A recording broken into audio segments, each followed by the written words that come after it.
2-1 or something. But we always do cold openings anyways, right, Reagan? I just got a text from Ed Deal. Well, all right, we'll look at that later. It's probably not asking to come on about the governor's race. Okay. So we should have one. That'd be good. That'd be good conversation. Actually, that is a good idea. But let's get to local results, okay?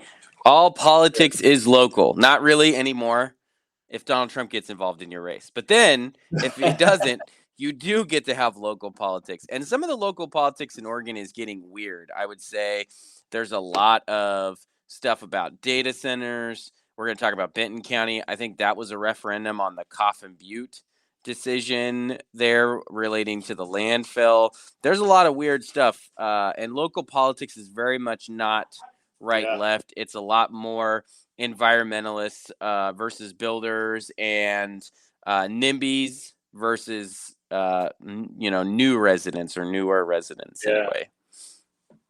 Well, and even that data center, it's not even a data center in La Pine. It failed in La Pine. It failed like a unanimous decision not to go forward with the data center. Was that at the city council? Is your dog joining us on that? Yes, apparently. He has a buddy here today, so let me go get my clicker for that. Maybe they should go outside. What's that?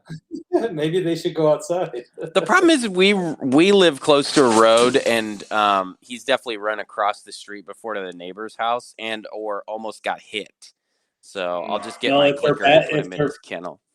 If they're bad dogs, they'll never get hit on the road. Good dogs die on the road. Bad dogs never get hit. That's so true, though, Brian. Also, our people may notice we might be on video here. I don't know how this is going to work, quite honestly, but we're using the Substack video platform because it bugs me about it every time we upload an episode. So it's worth trying.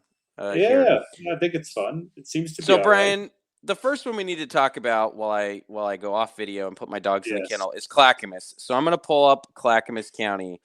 And I would say this is the basically second election cycle in a row, with 2024 also being one where Clackamas is disappointing Republicans. They don't want to help us out anymore. Clackamas had been really fun there for a bit, and now it's getting depressing. It's failed us on close races, even in 2022. So really, the third election cycle where Clackamas does not perform for Republicans. So starting out in commissioner position 2, which is funny because it's actually going against the grain of what we said. So overall, the commission is going to get more Democrat. But this race is hilarious because former County Commissioner Jim Bernard, who is a Democrat-aligned candidate, came in third. And the two candidates moving forward are Paul Savas, who's kind of considered like a reasonable Republican and has been on the commission for a lot of years, is going to face off against, we'll say, disgraced Commissioner Mark Shull, who was unceremoniously booted after, I don't know, numerous scandals / saying dumb things online. So he's going to go to a runoff against Savas. And I would imagine Savas is going to get a good chunk of the Democratic vote, along with any Republicans who like him over Shull. And so he will win easily in that race. But he'll be the lone Republican now on the commission. So you have Diana Helm, who's a non-affiliated. She goes to a runoff against a Democrat named R.W. Smith. Yeah. Right? And then the big letdown of the night really is Ben West against Sonia Fisher. Fisher gets 51, almost 52% of the vote against Ben West's 47. Isn't that crazy?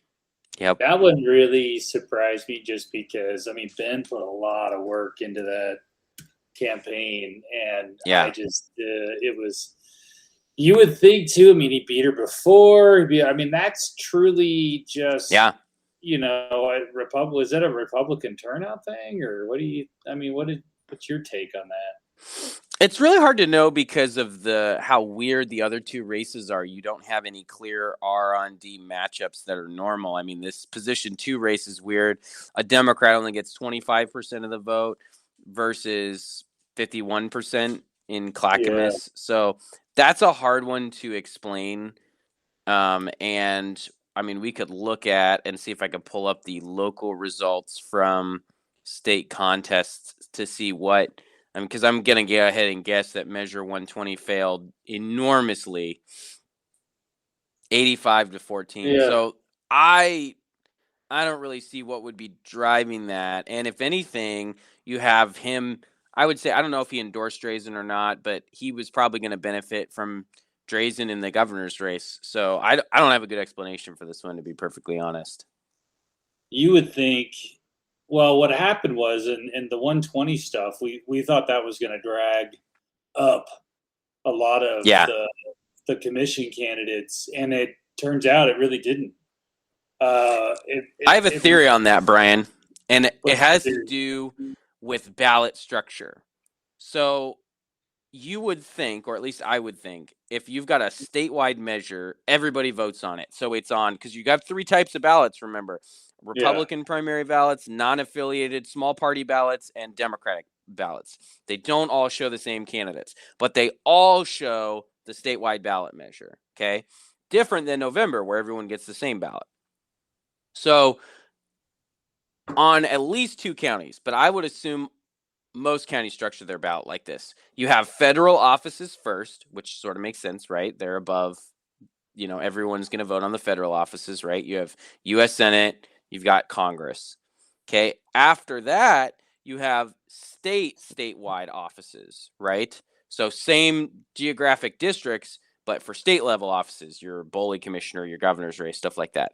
Then you might think your measures for statewide would go next. But on my ballot, and at least on the Marion County ballot of some friends that were asking for help with voting, it was on the back. And so you've already voted by the time you get to Measure 120. And I think that has a lot to do with that. It's a combination of the outcome already being known, right? Nobody ran a campaign because they knew it was going to get demolished. There's no pro campaign. There's no opposition campaign on Measure 120, and it's on the back of the ballot.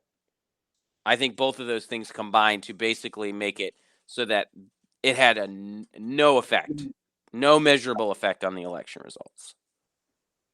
I agree with what you said. I think it does matter that you think that, like, basically people vote the front side, then they turn it over and they vote no, and they're like, oh geez, who's the no gas tax guy for my county commission race? Because the reality is most voters look at Ben West and his opponent, I forget her name, Sonia Fisher. Sonia Fisher, right? Like, tells you, like, I'm fairly informed and I have no idea what her name is. So the average voter literally has, like, no clue, right? I mean, their recall is probably 10% of each of them, maybe. So I think what really has done us really harm, and it does in Marion County, they don't do it, is that we go to these stupid non-affiliated voter or non-party commissions. We need to go back to, are you an R or D? Or are you non-affiliated? Or are you libertarian? Or are you whatever? Like, your voter registration should be on the ballot. Yeah. And I think we lose because of that. I think people intend to vote conservative because they want to vote for that, and they know that Republicans are against the gas tax, but they don't know Ben West and Sonia Fisher from a freaking hole in the wall. And, well, yeah, partly because even in legislative elections, the MID isn't super high. And in the elections, except for, like, healthcare and abortion, Democrats message the same. They're like, oh, we need to keep taxes low. Oh, we need to grow businesses and jobs. I mean, we need to fix education. Like, they can look at the polling and they run on and talk about all the same things that we do, right? But then the thing is, they get elected and they don't actually fix the problems because they're beholden to the teachers unions. They're beholden to the public employee unions, right? And so that's the difference. So come election time, it's really hard to distinguish without the party marker, right? But then you have the counter argument, which is, I was watching, I don't know if you saw this, Brian Kemp in Georgia, one of the greatest governors in our country, honestly. He just signed a bill. He basically forced the legislature into special session, I think, and signed a bill to make all of the local races nonpartisan in the metro Atlanta counties where they've started to struggle more. They made those races nonpartisan so that they can, it can help Republicans who are not doing as well in those counties as they used to. Well, Right. Brian, And so I think if we have nonpartisan races in some of the metro area, maybe it helps, although it didn't help Ben West this time. But it has helped other candidates. I think it's a flawed way of thinking. I think that's a Republican state thinking that they can try to hold on to the metros from going too blue by going with the non-affiliated stuff. I like Brian Kemp too. Donald Trump doesn't really like Brian Kemp. They don't get along very well. But I just think that's a red state not knowing what has happened to blue states like us, because we could probably tell him a reverse story. True. That it's not helping us at all in these county commission races and these local races. I think that it's the only way. I mean, we're more partisan divided now than we ever were. And if you try to blur those lines, Democrats still aren't. They love it. They'll play that game all day long. Right. And yet their ability to, especially in a blue state, their ability to go out and actually ballot harvest and beat us is tremendously higher, especially in a spot like that where you have a head-to-head, because the same thing happened in Deschutes County. We'll get to that. But anyways, let's move on. All right. So next up, and I'm just going kind of in order of population here, we got Lane County. So I think, and I guess, hold on. We should talk about Washington County just because I think it matters real quick. So you have both Pam Treese and Nafisa Faye, I believe, are on the commission now, and they're running for the at-large commission district, whatever it is. Nafisa Faye is ahead a little bit. She's much more progressive than Treese, but I believe they're both Democrats. They're going to go to a runoff. I don't know what the breakdown. I think Jenny Campherath was the Republican candidate in the race, so that's the available vote that's up for grabs.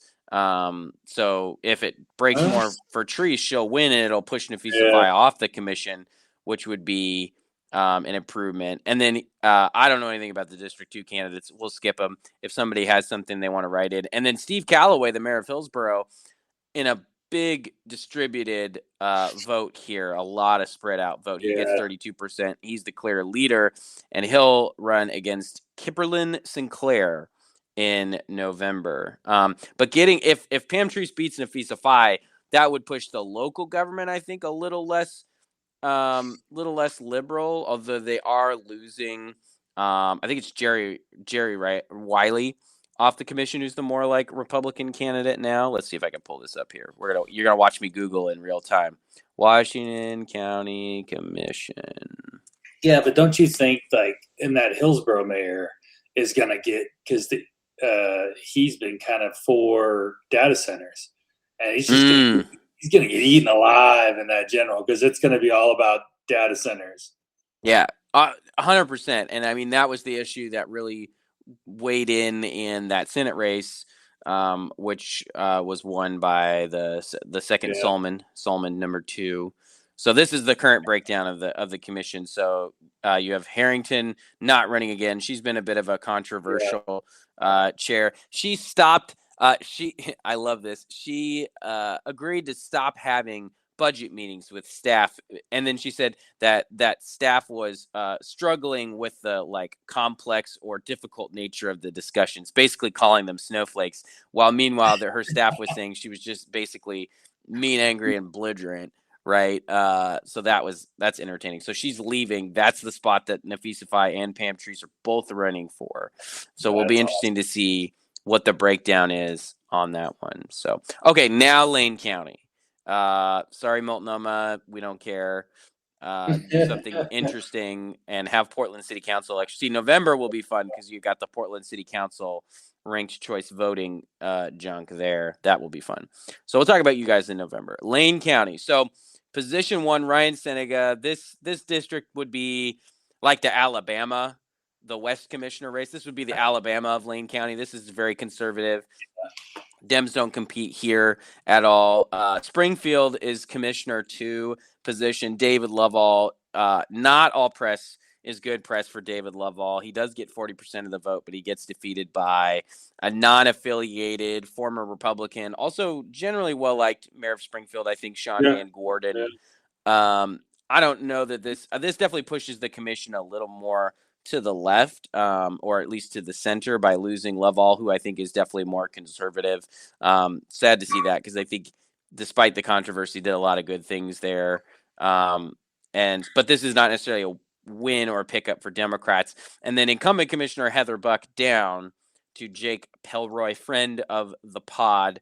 Heather Buck looking at a close race here. What's really funny is on her Facebook page, I'll see if I can find it real quick. She did a post talking about the election, because obviously she's going to make the runoff, but you kind of have to explain why you're at where you're at there. If you're Buck, who's won 2 races, so she won a race 8 years ago to get on the commission, then she won again to stay on the commission 4 years ago. So she writes, with a well-connected Republican getting big money from his friends, we were in a tough fight to hold this seat, says the 2-time incumbent commissioner, trying to turn herself into the underdog.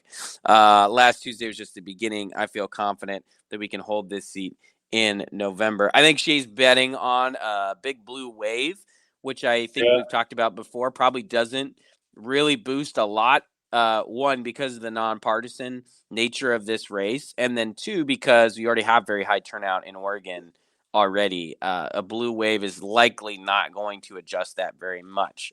That's my prediction. Could be wrong, but there's the Lane County results. It'll be, I mean, that's the problem with these ones that get punted to, especially something like this. And, it's going to be spendy. And it's another one of those where, I mean, you could probably say Bob Zybach was a spoiler.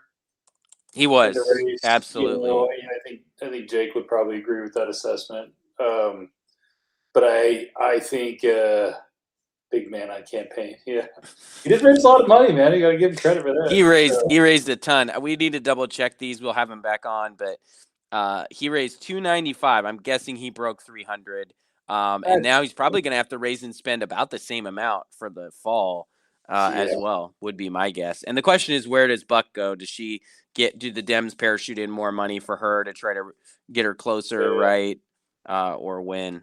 So be fascinating to watch. Votes is pretty close, man. I mean, she's right. If they can organize and put together that's the problem in Lane County now. Those other commissioners and all the the boomer hippies that live in Eugene can go out and help her. I don't know. She might be able to get it done, but it's that one's going to be tight. I bet it's going to be fairly close to what you're seeing right now. Yeah. Because it's hard when people made their choice in the spring. It's hard to get them to change their mind. So they're literally fighting over Bob Zybach's 1,200 votes. And Zybach, I mean, I was talking to Pelroy. Now Zybach says he's not a partisan candidate, but he basically spent all of his time on Lars Larson and in conservative circles, and in conservative Facebook groups. So I would say Jake has a much better shot at picking up those voters. Buck is going to have to go out and find and educate voters maybe who don't care about this race, or who didn't vote the first time, or only voting in November. And I think Jake is a brand new candidate in this district too. And his profile obviously registered really well as a veteran, as a small business owner, all of that stuff. So I think she's got a tough job ahead of her, but Jake obviously can't let up if he wants to win this in November. No, and I didn't follow. Well, I have to ask him at some point to see. I know he was kind of tied up in the whole garbage fiasco that's happening. Yes, another one of those local issues that just is. He also hit her pretty hard, and I think this was a great strategy on his part for campaign. She voted to raise her own pay, and people hate that stuff. Yeah. They just absolutely hate it, and I don't know why candidates do it. It never wins too, because remember Jackson County, they voted to cap their pay. They voted to cap it at $75,000. So people love that stuff. So. What's clever though, I guess, about those ballot measures is there was 3 of them. It was nonpartisan, it was bigger commission, and it was cap the pay. They were built in such a way that if the other 2 didn't pass, the pay limit didn't pass or go into effect either, which I think is interesting. So the pay limit was how they argued that expanding the commission wouldn't cost more, is because they would hold down the pay or cut the pay of the commissioners. And so it didn't actually cut their pay, but people loved that one. They were like, pay politicians less? Absolutely. I'm not getting my Yeah. money's worth. And it's hard to argue with them. All right, Yeah. so let's go through Deschutes County Commission, a little bit in your neck of the woods and some races you did and did not work on that you can talk to, I think. So let's start with the big loss of the night, which is really sad, is longtime incumbent. I think he's been on the commission since 2010, I think. Tony Yeah. DeBone, great guy.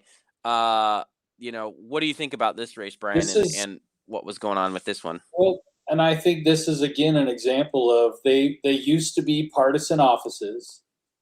They changed it for the 24 election. They changed it to nonpartisan.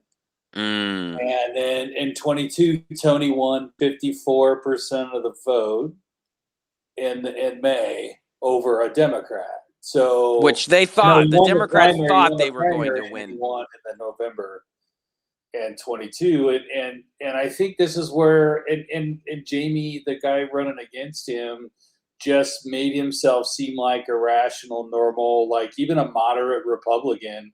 And he just, Jamie Collins just lied out of his teeth about stuff, tried to get the development community. This guy wants nothing to do with development in Deschutes County. He's going to shut the door on everybody now that he's there. Tony got hit hard with the data center stuff at the end of the campaign. They really blamed Tony for all of it, or tried to, for the Pine data center that they were proposing. So it really, really was a campaign, and we raised about $100,000, not 300 like old Jake. So and Jamie Collins had double that. Yeah, so the Sierra Club, the Climate Cabinet, the Run on Climate, those guys are all big on building. I see he has Central Oregon YIMBY, but I honestly think that is a fake group that pretends to be for housing, but also co-signs all kinds of crazy environmental garbage. Indivisible Bend and Indivisible Sisters, very notably normal organizations that believe in all kinds of normal stuff, obviously. He's endorsed by all the people who don't want to build anything anywhere ever. No, they're all bananas. So I think it's going to be a real, and it's also a changing demographic, because you still had, roughly, we got to see what all the precinct data would show and stuff, and see how many more people from Bend voted that are non-affiliated voters versus outside of that. But another one of those two where measure, 120, went down in flames, and then, yet they just still didn't vote.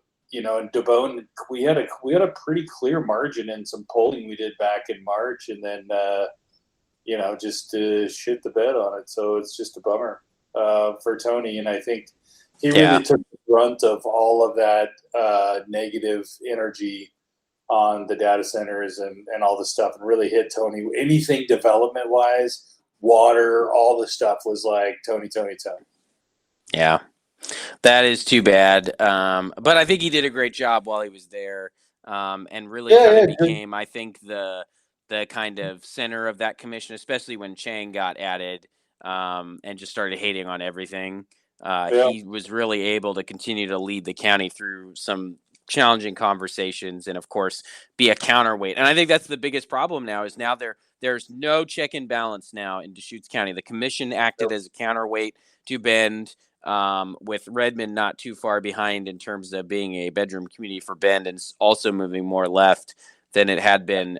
There just isn't a counterbalance in Central Oregon anymore, and I think you're going to see some negative consequences, unfortunately.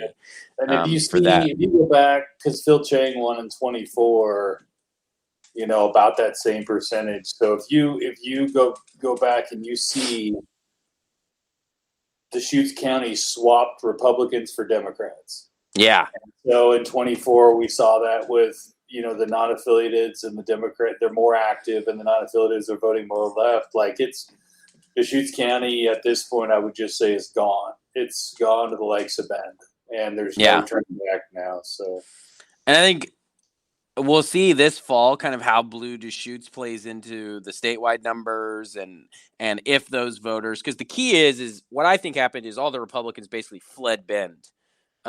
For any number of reasons, traffic, housing costs, too many liberals from California, whatever the reason is, they fled. And so the question is did enough of them stay in Oregon in other places to counteract the move, or did they all go to Idaho and Utah and Montana and Texas and Florida? And if they left the state, that'll be a problem.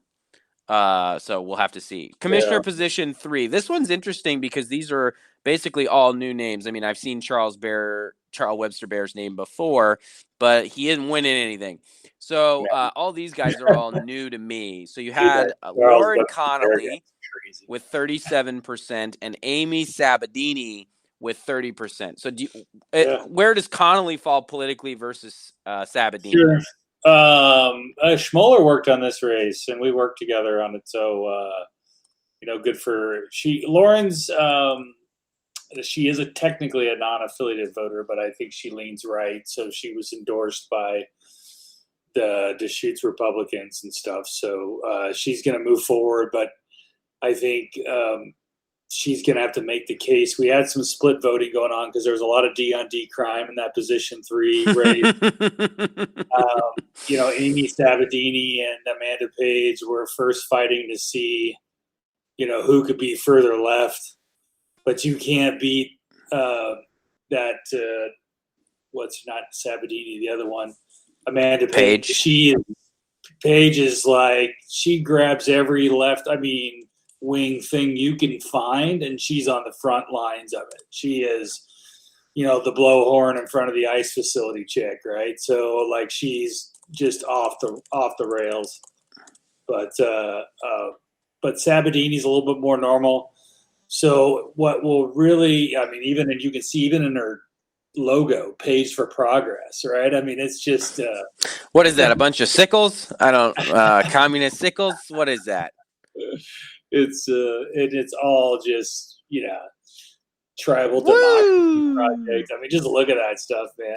So I'm always interested too, and I don't know that this impacts the election at all, but it tells you a lot about a candidate how they lay out their endorsement page. So like we just saw Jamie Connolly, if you were watching the video, Jamie Connolly trying to run as a moderate to beat DeBone, who was the most qualified, I think, Republican running. And he started with, here's all the great names of people who are popular. She starts with, here's Oregon Working Families Party and Sierra Club and Next Up. Yeah. So if you're, and this is the thing I love about Bend Democrats, is they are just like, what will work in Portland absolutely works here. Next Up Action Fund is so Portland. No one's heard of it. It used to be called the Bus Project. Color Pack, Oregon Futures Lab, those are all Portland-centric organizations. But she lays them out on her page like people are going to know who they are out here. And I think that's hilarious. Isn't it? It's pretty wild. She obviously, she came in third. So, the question will be. It didn't work. Because I think Democrats were kind of divided in that. It was a whole big fight within the Deschutes Democrats, too, on that race. Because there was 5 people in there. But the question will be, and which they will, because Democrats are way better at it than Republicans, they'll coalesce that group and they'll come together, and it's going to be pretty difficult for Lauren to make the case in the fall that she should win. But she'll, without compromising maybe who she is. So we'll see. I don't know what will end up with that, but I think it will be interesting to watch that one kind of play out. Lauren had a tough time raising money, so it'd be a hard sell for me if I was a donor to give a lot of money to that race. Did Jackie Dingfelder, former Portland state senator, move to Bend? Why does she have Jackie Dingfelder in her endorsement? These Democrats, man, they crack me up. I know. See, this is what reminds me of that. Remember that Oregon Lives or the Oregonian survey they did with DHM? And they said these people are thinking about leaving Portland. Well, they all are moving to Bend. That's the one. No joke. That's the problem. They'll leave Portland and move to Bend, and it's just like, oh my gosh. So, and then Rick Russell versus Chet Wambolt. So who's Rick Russell? Chet was the Republican candidate, right? And tell me about Rick Chet Russell. ran for city council before. Rick Rick Russell basically ran for to keep his job, which is a nonprofit doing housing for homeless people.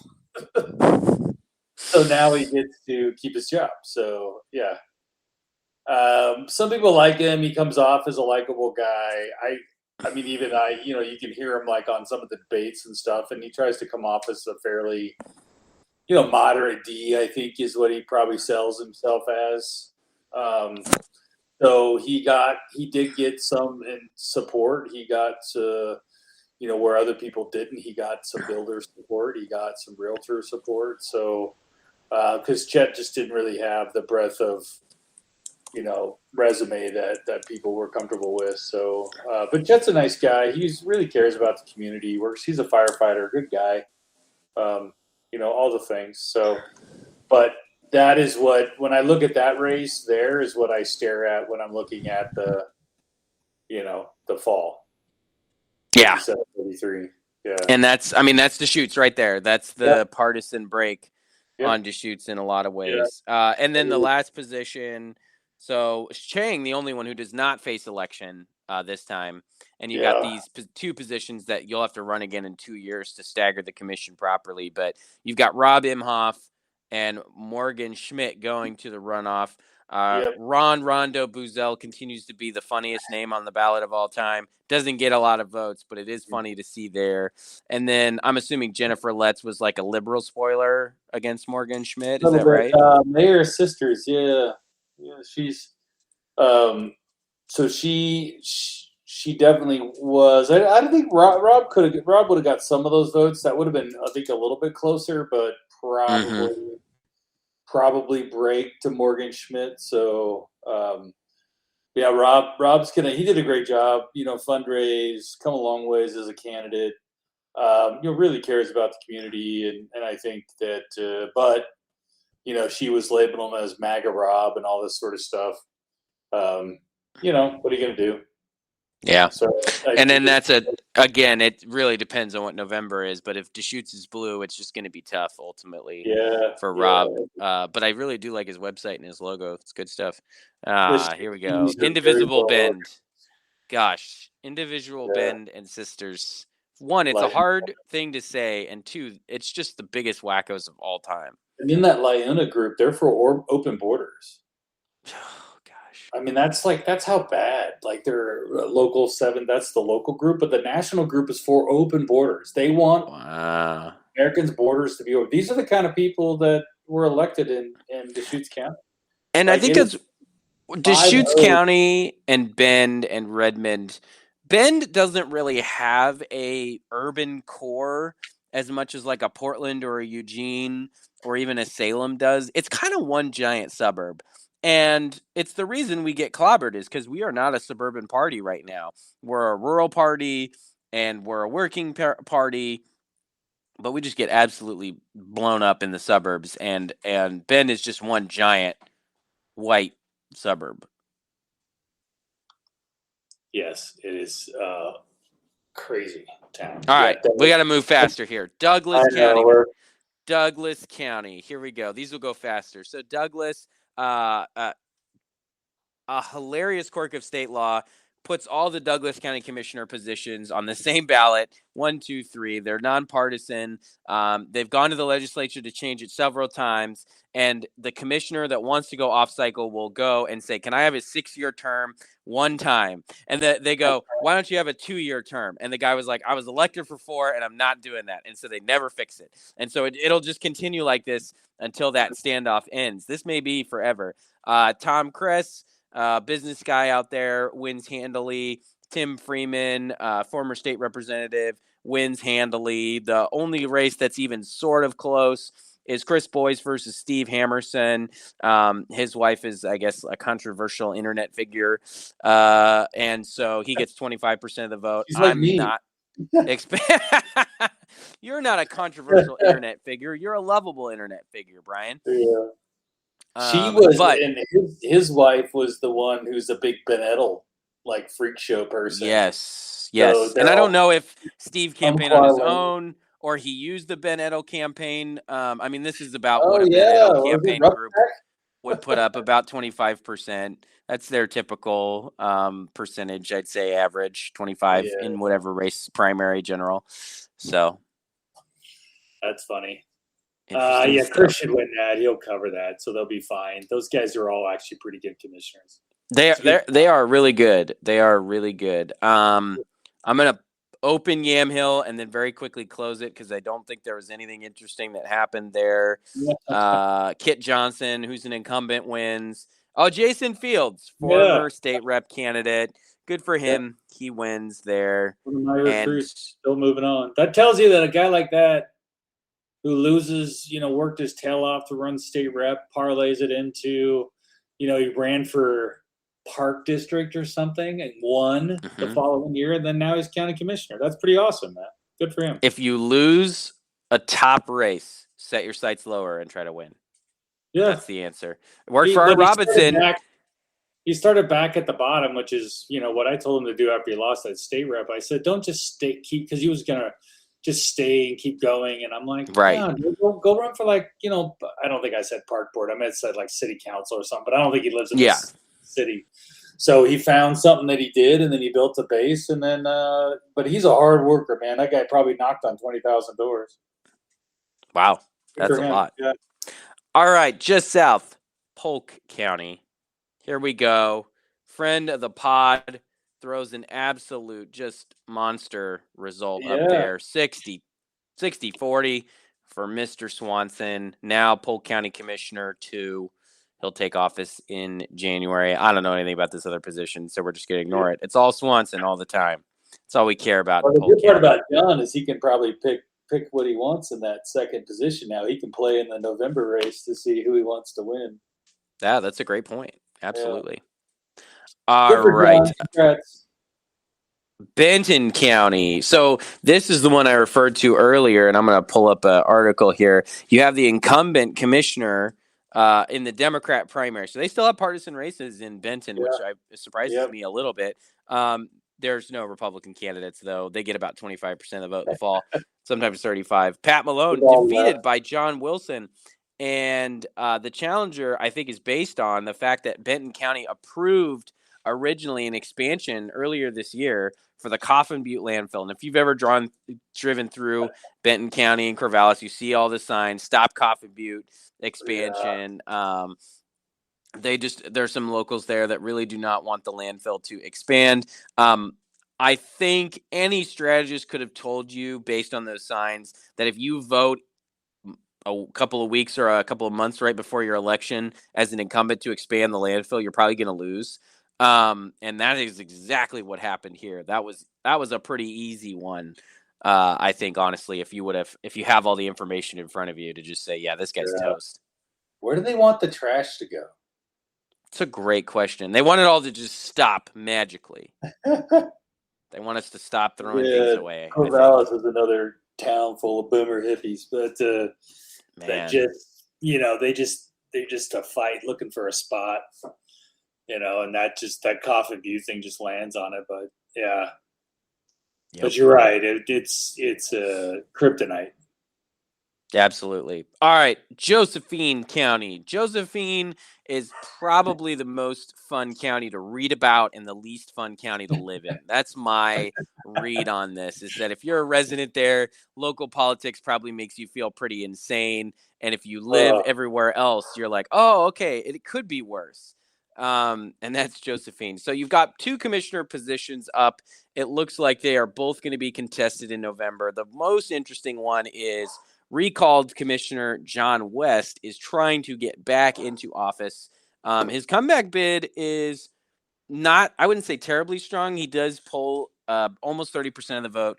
Colleen Martin, who I think is the incumbent commissioner here, 46% of the vote. But yes, he was recalled, and that was back in December. That was a special election of December 2024, in fact. So that's fun stuff there. I'm very aware of that loser, John West.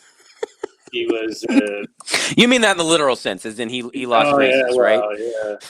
But he was a huge hater of Christie Goodwin, and really led the charge of, trying to file a lawsuit against her that she didn't live in the district and all this sort of stuff that, against Noah Robinson back in 24. And that was probably the biggest reason why Christine lost that race, is just this lawsuit, this fake lawsuit that he filed, and then pulled the lawsuit because he had no basis for the claim. So they pulled the lawsuit after literally the next day after we lose the primary. I think it was 54-46 or something like that. He pulls the lawsuit. And then a short, 2 months later, he resigns because they were recalling him because, he's just a POS. And remember that for like 6 months to a year, they didn't have a functional commission because two of them had resigned. One got recalled, John West. The other commissioner, whose name I forget, resigned. And they had one commissioner. And so then they had to have, what ended up happening was all the other county officers form a board under state law. Your assessor and your treasurer and your sheriff and whatever, they form a board and they pick commissioners, which is funny to me. I'm shocked it's not the governor that picks them. Honestly, I would. They do if they don't. They do if they don't get one picked. I think it's like 45 days or something. Yeah. Okay. So it does default to the governor. There's fallback. So guess what? If you're trying, as Josephine often does, anarchy, we have safeguards in place to prevent total anarchy.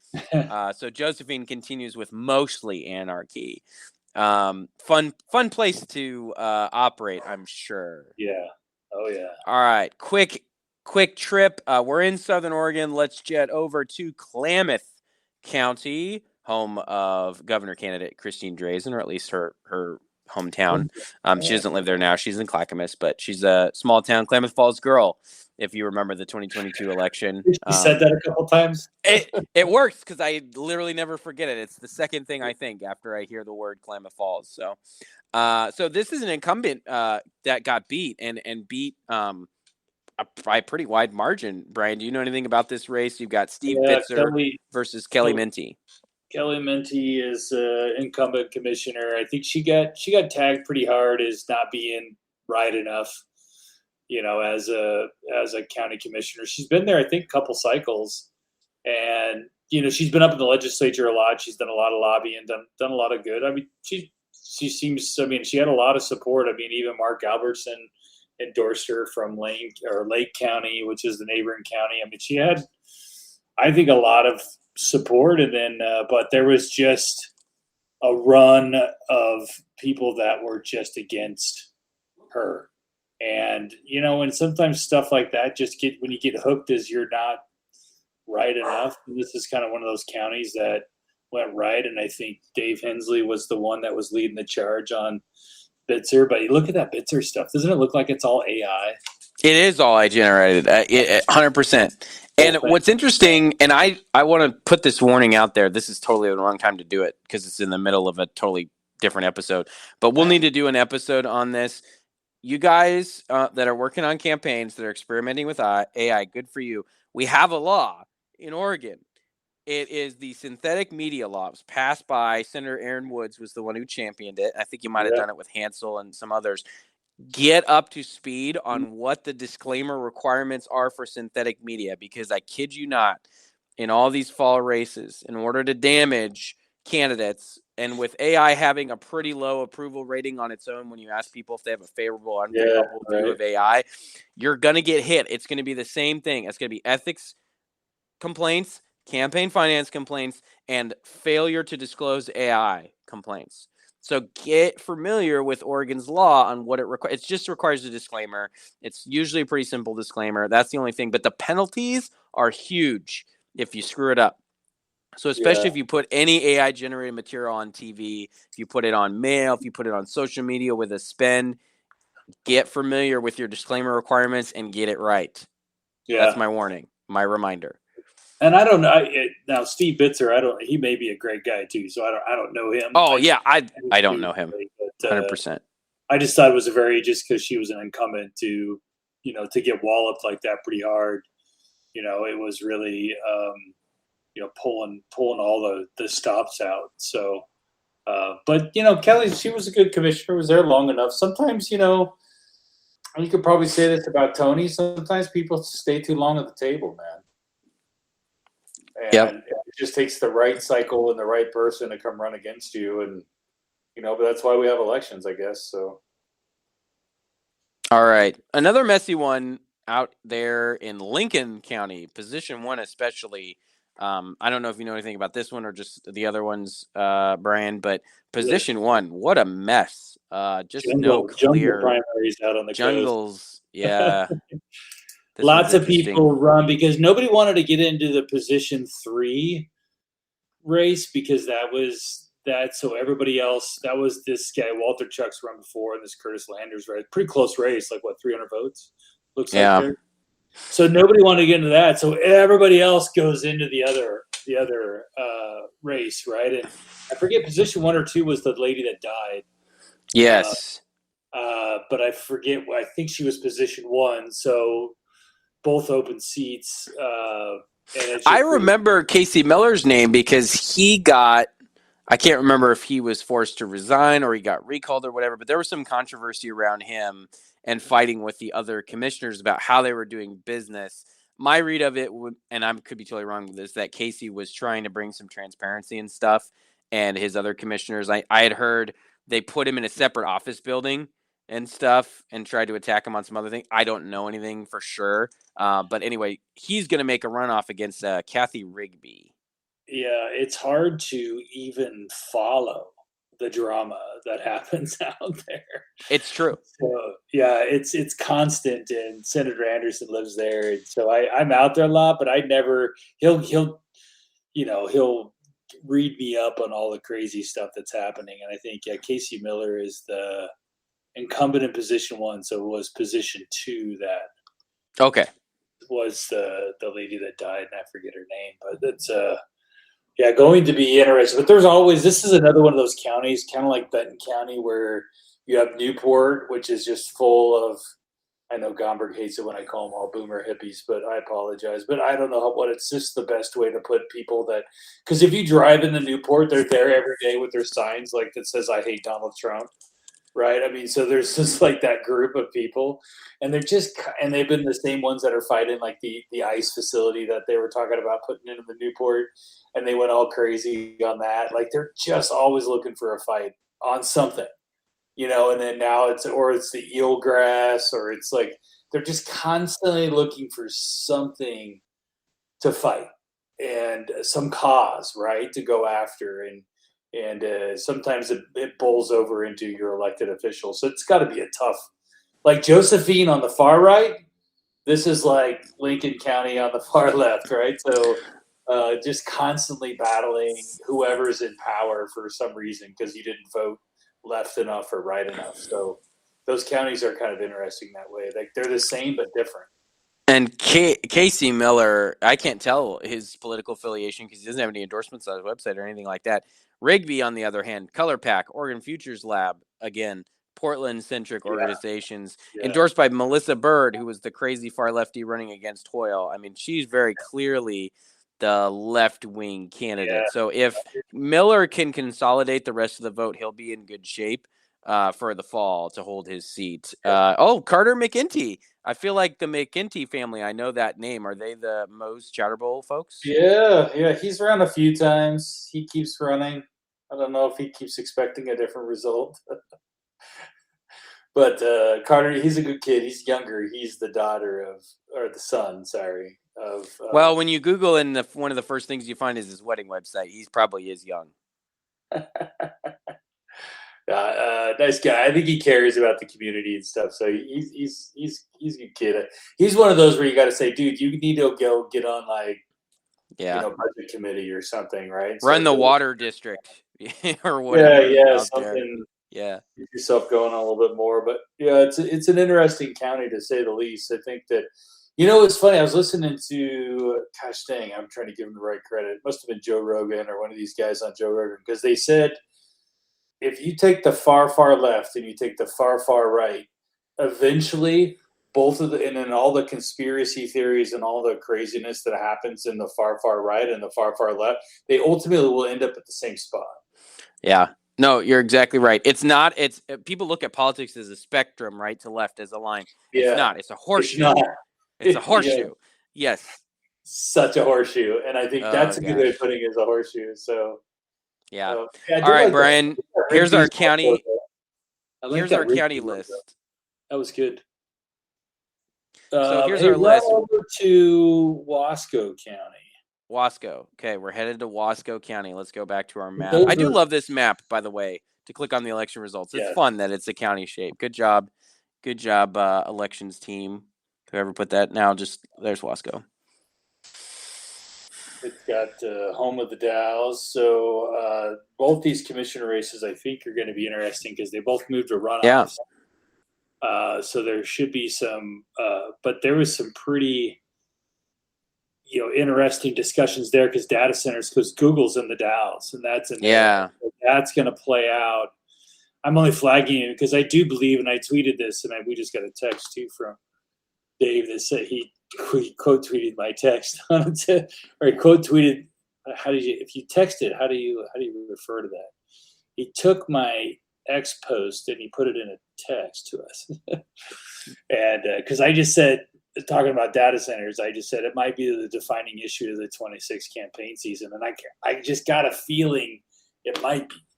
I got a feeling it is the defining issue of it, and I think it's going to be hard for Republicans to take a position on something because the Dows is benefited greatly by Google being in the Dows. Like it's provides a lot of jobs, a lot of income, a lot of property taxes, a lot of things that community is building around has happened because of Google's presence in the Dows. And I think that this is one of those issues where you got the far right and you got the far left emerging on the hate of data centers. Yeah.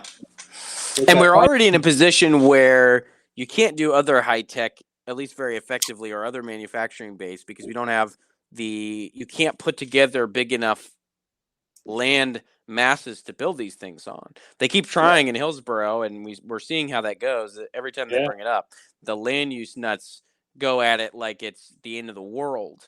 In terms of defeating that stuff.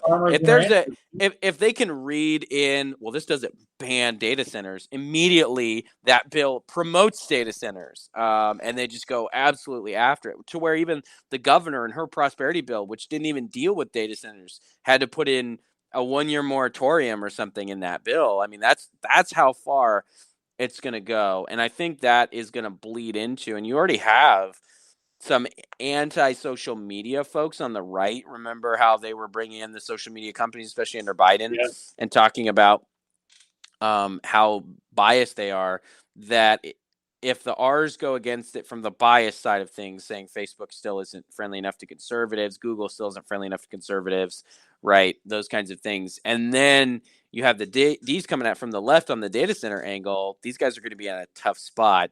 And funny enough, I started getting ads for a promoting of data centers group called Oregon Connects. We may have talked about it last episode, but it's very basic. It's creating jobs and creating opportunities and stuff like that. They're going to have to get much more aggressive, much bigger spend to push back on a lot of this stuff. And like you said, too, I don't even know if it's possible at this point. They may have already lost the battle for the data center and AI battle. Is that position one, the Lisa Gamby, John Yeah. Grant?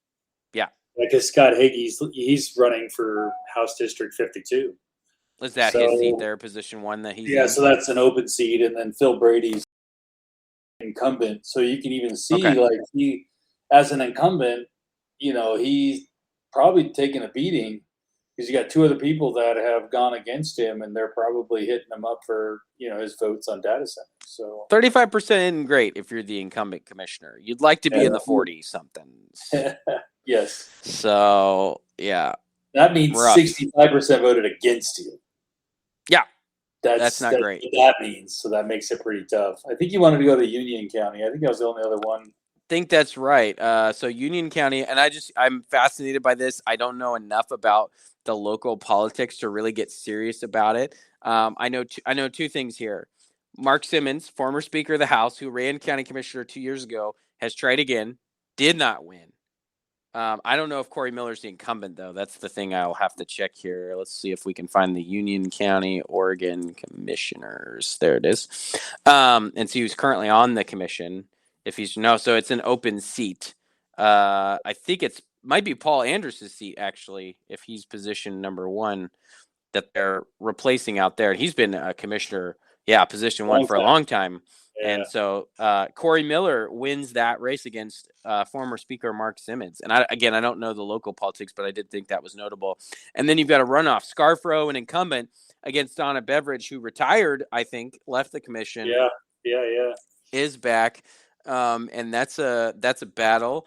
Friend of the pod, Isaac Nsinko, actually related to, I think it's his grandma, Donna Beveridge. I saw a Facebook post about it. He's the chief of staff for Todd Nash. But anyway, there's some longtime family out there. That one's going to be probably interesting to watch this fall because, again, 39% as an incumbent, not where you want to be. Not where you want to be. And then if, you're Isaac, I wonder if Isaac's working on that campaign. I don't know. I'll ask him. I'm sure he better be, that would be a fun one. Not exactly a big area. No, not a big area. I mean, it's mostly 26,000 population. Probably 12,000 of that live in LeGrand. Yeah. Or right around LeGrand, and then you got all the people out and about. So, yeah, it's going to be. Some of these will be interesting to watch. However, probably only like 2 or 3 people are really going to care about. I mean, I think the big ones that people are that is probably could shape up to be big races is going to be Jake's race, Pelray's race in Lane County. Yeah, that'll be a big expensive. People are really going to watch. We'll watch this one in Union County just because we know the players. Mm-hmm. And then, Clackamas County, it's fun to watch Mark Scholl, who basically does nothing. He doesn't run a campaign. In fact, he specifically said he wasn't going to and wasn't going to spend money. I mean, I think Savas should win easily because the Democrats will vote for him. I think so. So that shouldn't be a problem there for him. But that's going to really make a huge difference for us in Clackamas County because our legislative seats, Christine Dresden, I would imagine, doesn't have a path to winning the governor's race unless she performs well in Clackamas County. No, definitely not. But it's her home county, which is helpful. But she does need it to perform differently than it did here in the fall. And I think also, you think about that, the biggest, I would say, so the story in terms of is there a shift is it's a blue shift in county commissions for some of the bigger counties. Clackamas flips from being a swing county, right, with 2 R's, 2 D's, and an independent to 3 D's, an R, and an independent. And Deschutes goes from being Republican-controlled to Democrat-controlled. And I think it'll be interesting to see what happens to, like AOC and some of these other groups, right? Is there a big shift there? They're structured a little different internally, so it may not actually make it a big shift, but it's going to have an impact, I think, at some point in terms of this, in terms of the direction for stuff. So I agree. All right. Well, there's the local races, Reagan. Look at that. We covered them. I think we did a good job. 40%. 40.01% voter turnout. Great job. That's pretty good for a primary, honestly. 40% turnout, especially since a good chunk of our voters here are NAVs, not actually voting. So they're not actually involved. There was an Oregonian article that came out today. Yeah. Talked about it. We had a 6% spike roughly in non-affiliated voters. And then we had about the same percentage growth in is that yours or mine? That's yours. And as everyone can see, I'm not logged into Twitter, but I was going to go to a tweet from John Horvick where he said he actually disagreed with some of the premise of the article, but we don't have time to break that down now. Brian's got a call. I've got a call. Yeah, it's crazy. I don't. It's not my computer, right? Oh, that is so strange. I can't find anything on mine either. So look at that. It's just ringing. We're not logged in. Look it. We've never claimed to be technically proficient, you guys. I know, right? We're on a new platform, so I'm looking at my phone. I'm like, nobody's calling me. I will say, though, this worked a lot better than the other platform that we tried. So kudos to Substack. Yeah. It didn't break. We didn't get booted. It's all been very clear. We've been recording for 59 minutes and 33 seconds. I do like that you can do the screen while we do it, so that's kind of cool for us. No, that's cool. Here, I'll stop sharing so people can see our faces. Whoa! We don't want that.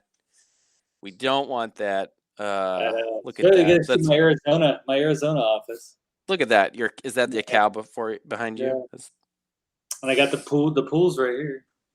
Look at Vicky's that. out there laying by the pool. So we're gonna come home today, though. The fun's over. We got to get back. Got a graduating senior. Yep. So we graduates next Friday. So Huge. we have to get home.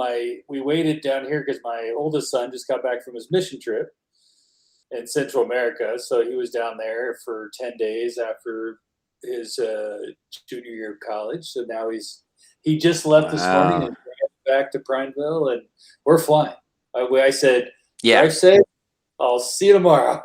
Drive-ins for the birds there. Congratulations. Good job, Britt, as we might say in the office, on that. So that's awesome. Really excited for you guys.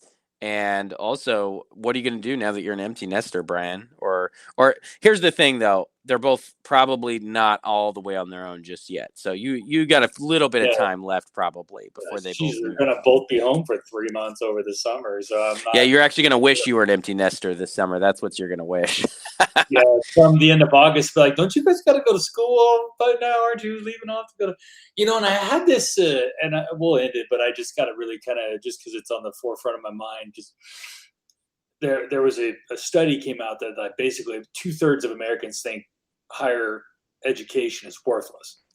Yeah. And it's really because of all the woke bullshit and stuff like that people teach. And both my kids my oldest goes to Grand Canyon University down here, and my youngest has chosen to go to school here as well.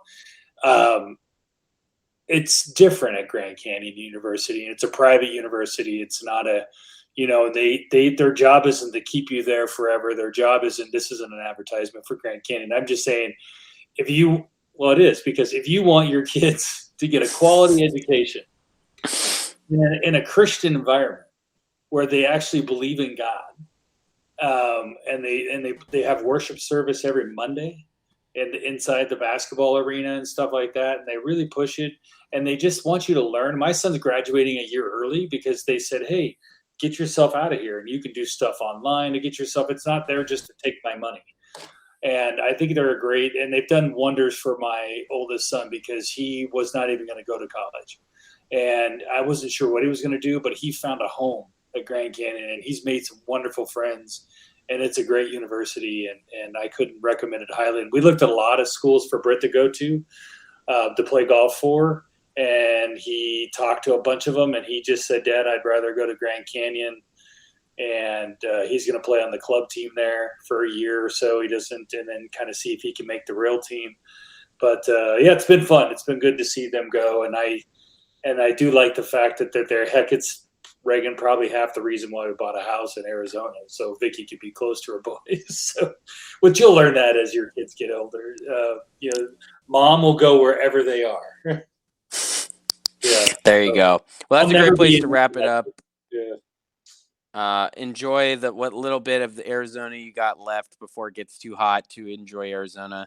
And I'll see you soon. We'll probably take a little bit of a pause here unless we get like an amazing guest, or we'll do an emergency pod whenever we get news. But let me tell you, it's been like speaking of Arizona, a news desert out there. There is absolutely nothing going on. And it's going to be that way at least until June legislative days. In 2 weeks or so. So we'll see you guys at least for Ledge Days. But we'll probably have a little bit of a pause. So enjoy your summer. Go have a great time with your families. Do some fun things. And we'll be back to business soon enough. Thanks for listening, everybody.